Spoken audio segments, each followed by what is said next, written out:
Now let us take up the special contracts. When I say special contracts, the basic principles of Contract Act applies to all these individual special contracts: indemnity, guarantee, bailment, pledge, agency. Something extra is found in special contracts. That is why they are called special contracts. Now let me take indemnity. Smallest among the five is indemnity. So let us see what indemnity is. Indemnity, as I told you, is a special contract. There are two parties. First party is called indemnifier. The other party is called indemnified.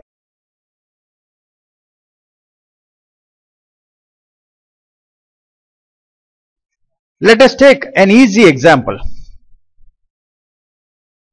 United India Insurance Company is the indemnifier. Mr. X is an individual. Mr. X purchases a Honda City car. Now he pays a premium to United India Company, and the company is promising to save Mr. X against any loss he may suffer due to the damage to his car, either because of the indemnifier himself or because of any other person.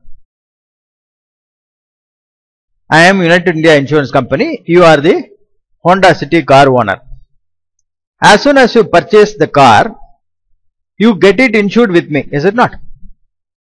What is the insurance contract here? I promise to save you. I promise to save you. Save is the most important word in indemnity. I promise to save you against any loss which you may suffer. Due to what? Due to the damage to your car. Arising out of what? Arising because of myself or because of any other person. Suppose a scooter owned by United India or a jeep owned by United India hits against your car and damages, I will save you from the loss. Suppose any other person hits his vehicle against your car and damages your car, and you suffer a loss, I compensate you, I save you from the loss. So, a contract of indemnity is a contract whereby a person called indemnifier promises to save the other person called indemnified from any loss which he may suffer due to the damage to himself or to his property caused by the indemnifier himself or any third party. So here United India is the promisor. The Honda City car owner is the promisee. What the promisee car owner is paying is called a premium. That is the consideration.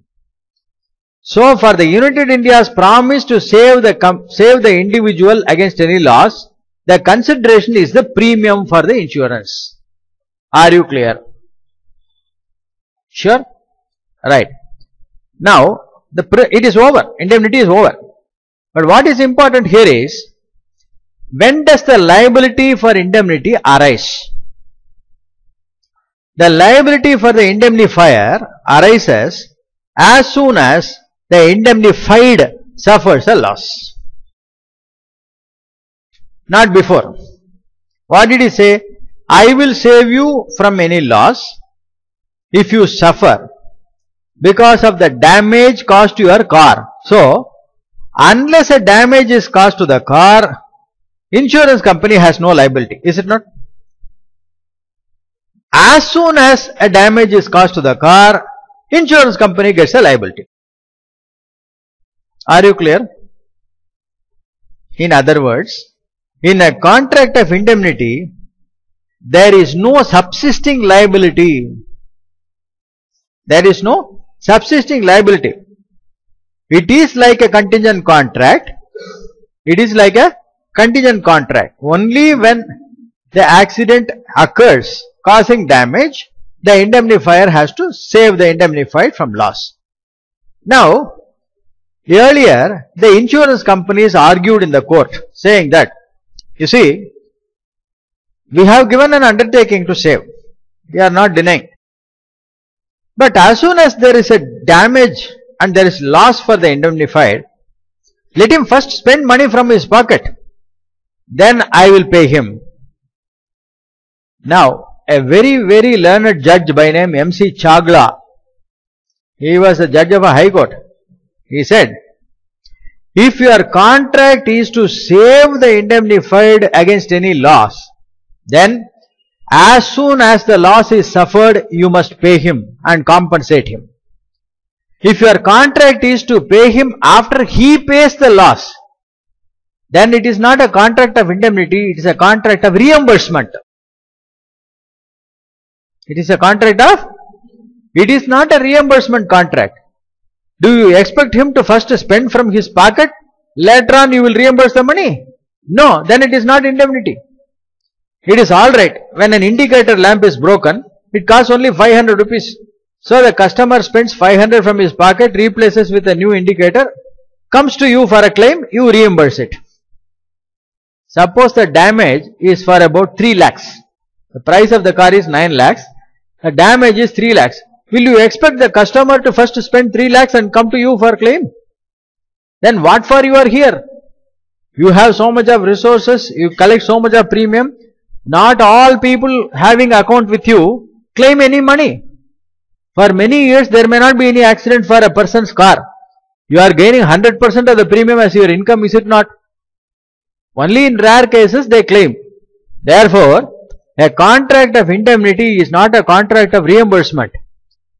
As soon as the indemnified suffers a loss, immediately the liability for the indemnifier arises.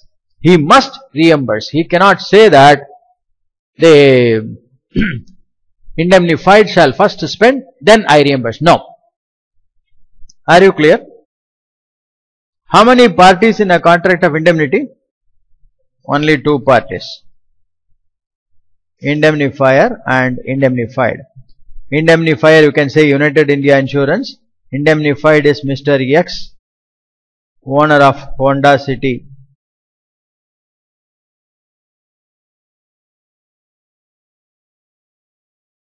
Are you clear? A very simple area. Now, listen. I will give you a rider. You tell me what is the kind of contract it is. You have the chart from your white screen. From there you can pick up the correct answer. X and Y enter a departmental stores. In a departmental stores, you are allowed to go into the shop and pick up whatever you want. Now both of them enter. X knows the shopkeeper. X tells the shopkeeper, he is my friend Mr. Y. Let him have whatever he wants. I will pay you. Let him have whatever he wants. I will pay you. What is this? Huh? What is this contract? It's a guarantee. How do you say?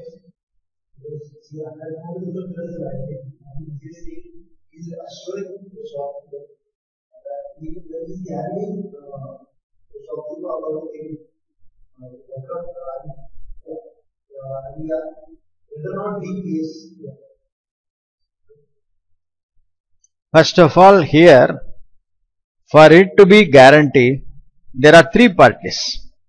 Indemnity, there are only 2 parties. Is it not? Mr. X, Mr. Y and the shopkeeper, is it not? There are 3 parties. As soon as X is promising to pay whatever Y will have to pay, and on that promise the shopkeeper is permitting Y to take whatever he wants, then it is guarantee. Are you clear? Whereas in indemnity there are only 2 parties. Indemnity, there are 2 parties, indemnifier, indemnified, whereas in guarantee you have 3 parties. Now listen. This is bigger than indemnity. Now listen. You must be very careful in this chapter. There are 3 parties: creditor, principal debtor and surety. For the sake of clarity, creditor is a television dealer. Principal debtor is a customer. The principal debtor approaches the creditor and tells him, "Sir, I want to buy a color TV." Now the creditor shows him a few pieces. Now the LED TV costs about 75,000 rupees. Principal debtor says, "I have only 25,000 on hand, so I cannot buy." Now the creditor says, "Don't worry, you pay me 25,000. For the remaining 50,000, you can pay without any interest. Nowadays 0% interest installments are available. Without any interest, 5,000 rupees per month, 10 installments. But one condition, I need a surety. Somebody should stand guarantee for your payment. If you can bring somebody, then I will take his guarantee and then allow you to buy the TV." So the principal debtor has got a friend, Mr. S, who is a surety. So Mr. S goes to meet Mr. creditor. What does Mr. S tell the creditor? "Mr. creditor, don't worry. If Mr. principal debtor fails to pay, I will pay." The surety is telling the creditor, if the principal debtor fails to pay, I will pay. At any given point of time, whatever is the amount the principal debtor has to pay, if he does not pay, I will pay. This is the promise the surety is giving.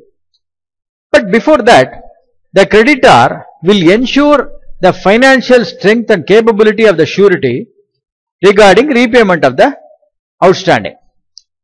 He will question him, he will ask him to fill up certain details like whether he owns a house, he owns any property, the property in his name, property is free from any charge like mortgage or pledge.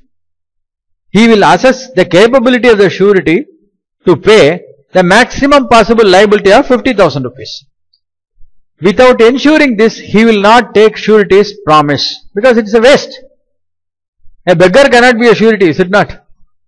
So, surety must be equally financially sound like principal debtor or even better than principal debtor. So, surety signs.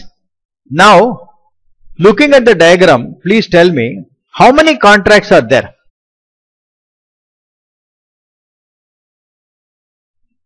How many contracts? 3. Are you sure? How do you say 3 contracts? Between? Yes. Correct. No. I have not drawn a line. I have not drawn a line connecting principal debtor and creditor. Surety. Have I drawn a line? No. Why I have not drawn a line is, the line is optional. There may be a contract, express contract between creditor and the principal debtor and surety, or there need not be a contract between principal debtor and surety. I will come to that later on. As it is, there are only 2 contracts. Be rest assured that there are only 2 contracts as it is at the moment. Of the 2, which one is the first contract? Though the creditor and principal debtor contract seems to be the first one, in fact the creditor and surety contract is the first one, because without the contract with surety, TV will not be supplied, is it not? What is the creditor telling? I will take 25,000, I will supply the TV, but unless you execute a surety. Surety is a must. What is the surety telling? If the principal debtor fails to pay, I will pay. Is it not? So, without the promise by the surety, the creditor is not going to encourage the principal debtor to take TV. Is it not? Therefore, actually the first contract is between the creditor and the surety. Are you following?